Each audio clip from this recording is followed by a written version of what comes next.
បាទសូមជម្រាបសួរបងប្អូនទាំងគ្នាជួបគ្នានៅវីដេអូមួយដែលតាក់ទងទៅនឹងការប្រើប្រាស់នៃកម្មវិធី Skype ដែលកម្មវិធីហ្នឹងបងប្អូនប្រកាសជាធ្លាប់ឮហើយដែលនៅគេប្រទេសគេយើងប្រើច្រើន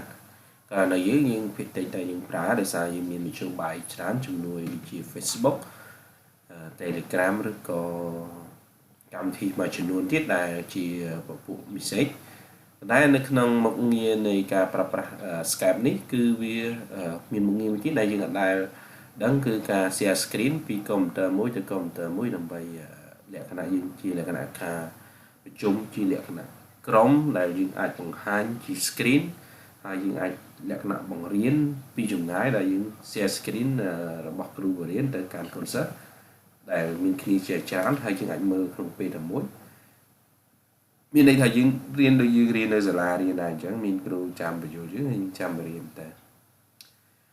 អ្វីដែលនេះគឺខ្ញុំនឹងបង្ហាញបងប្អូនថាអានេះគឺជារបស់ Microsoft ដែលបងប្អូនអាចប្រើប្រាស់ free ហើយចូល Google search មកហើយយើងចុចនៅទីនេះហើយយើង download វាមកអូខេបាទអញ្ចឹងនេះកន្លែង download ហើយខ្ញុំគិតថារបៀប download គឺវាងាយស្រួលទេវា60 MB ជាយើងរើសសម្រាប់ desktop mobile template ឬក៏អីចឹងមកអញ្ចឹងអូខេអញ្ចឹងខ្ញុំធ្វើការ minimize ចោលហើយបងប្អូនចូល search Skype មកខ្ញុំនឹងធ្វើការ sign out ចេញសិនហើយដើម្បីបង្ហាញបងប្អូនវិញថាវាយ៉ាងម៉េចអូខេដំបូងពេលយើងចូលដំបូងទី1របស់ខ្ញុំដោយសារខ្ញុំបាននេះ account ចូលហើយបើសិនជាយើងមាននេះបងប្អូនអាច add នៅ account ចូលបានអូខេហើយយើងអាចគ្រាន់តែយើងដំបូងគឺយើងគ្រាន់តែ create វាមកកន្លែងនេះយើងមានកន្លែងមួយដែលវា create one អញ្ចឹងមកហើយបើសិនជាយើងមានអញ្ចឹងយើងអាច sign out វាចូលតែម្ដងហើយនៅពេលដែលយើង create នឹងមកគឺទី1គឺយើងរើសលេខទូរស័ព្ទរបស់យើងវាទៅ Cambodia មកអូខេ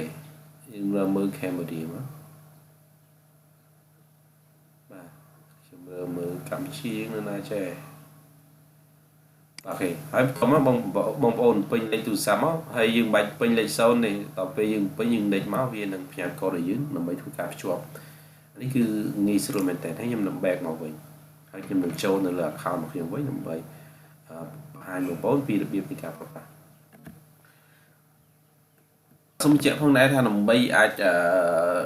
ធ្វើការ message ឬ call ឬក៏ធ្វើការតំណែងទៅកាន់ដៃគូម្ខាងទៀតទី1គឺបងប្អូនត្រូវតែស្គាល់នៅ account របស់គេឬក៏លេខទូរស័ព្ទហើយនៅក្នុងនេះខ្ញុំនឹងបង្ហាញបងប្អូនដែលទៅការដូរ profile វាបន្តិចសិនអូខេខ្ញុំដូររូបថតដោយសារមុនហ្នឹងគឺខ្ញុំអត់បានដូររូបថតដើម្បីពេលដែលគេ search មកវាមានរូបថតដើម្បីបង្ហាញគេតែម្ដងអូខេហើយនឹងវាមាន setting អីមួយចំនួនទៀតដែលបងប្អូនអាចមើលបាននៅពេលដែលយើង search ឧទាហរណ៍ search ឈ្មោះ account របស់គេហើយយើងនឹងឃើញនៅ Skype name មួយដែលវាមាន ID នៅទីនេះហើយបងប្អូនអាច copy ID នេះផ្ញើគេមកគេនឹងងាយស្រួល search ឃើញអូខេអញ្ចឹងក្នុងនេះគឺខ្ញុំដាក់តែប៉ុណ្្នឹងទេតមកទៀតនៅពេលដែលយើង add នៅ account របស់គេហើយគឺយើងអាច message យើងអាចនៅក្នុងនេះវាមានដូចជា video call មាន schedule មានដាក់កំណត់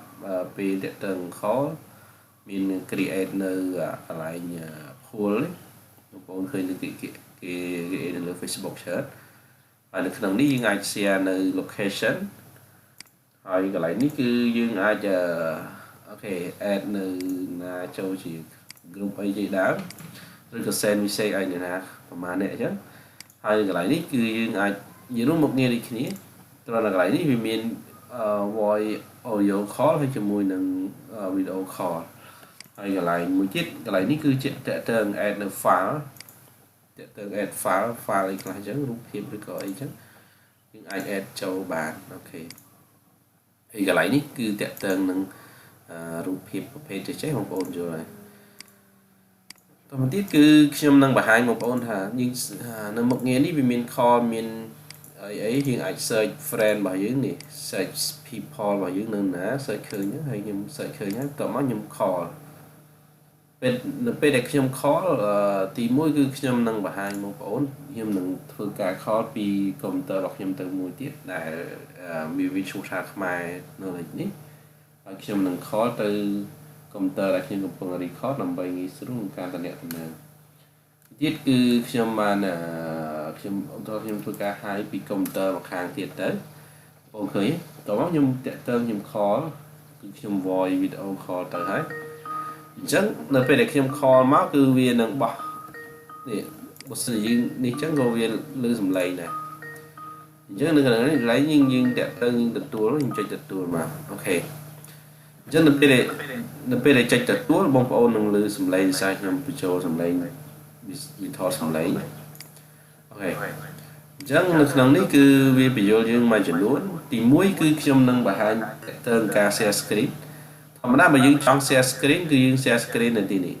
ប៉ុន្តែខ្ញុំចង់ share screen ពីកុំព្យូទ័រមួយទៀតមកហើយកន្លែងនេះយើងអាច add message បណ្ដានៅពេលដែលយើងធ្វើការសន្ទនាហើយកន្លែងនេះគឺជា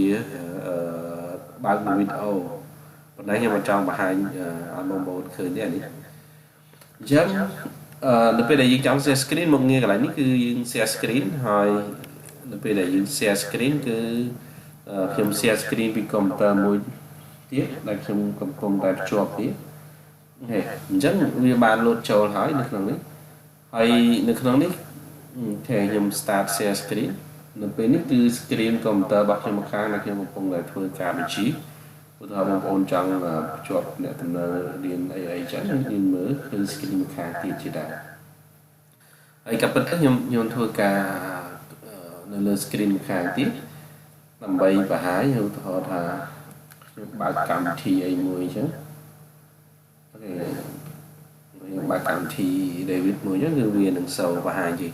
អញ្ចឹងនៅពេលដែលយើងចង់បរៀនអ្នកណាម្នាក់ឬក៏យើងចង់ធ្វើការភ្ជាប់អ្នកតំណែងជាមួយបុគ្គលិកយើងអាចប្រើវិធីនេះបានតមកគឺខ្ញុំនឹង close វាខ្ញុំនឹង share screen ពីកុំព្យូទ័រនេះទៅកុំព្យូទ័រមួយទៀតថាយើង share ដូចនេះខ្ញុំបិទវាចោលសិនហើយនៅពេលដែលខ្ញុំចាប់ចុច share screen គឺយើងចុចកន្លែងមិញដែលខ្ញុំចង់បង្ហាញចុច share screen មកហើយយើងយកពាក្យ start មកអញ្ចឹងខ្ញុំមកមើលនៅលើដៃគូម្ខាងទៀតគឺគេនឹងឃើញ screen ដែលខ្ញុំ share នេះហើយនៅពេលដែលខ្ញុំ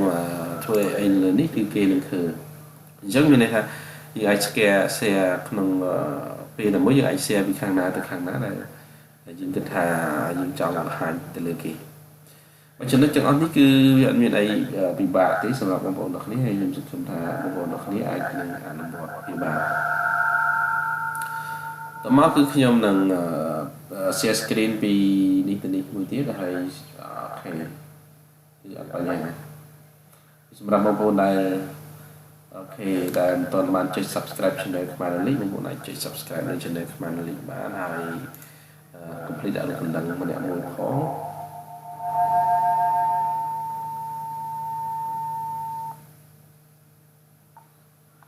បាទសូមអរគុណបងប្អូនទាំងគ្នាជួបគ្នានៅវីដេអូក្រោយទៀត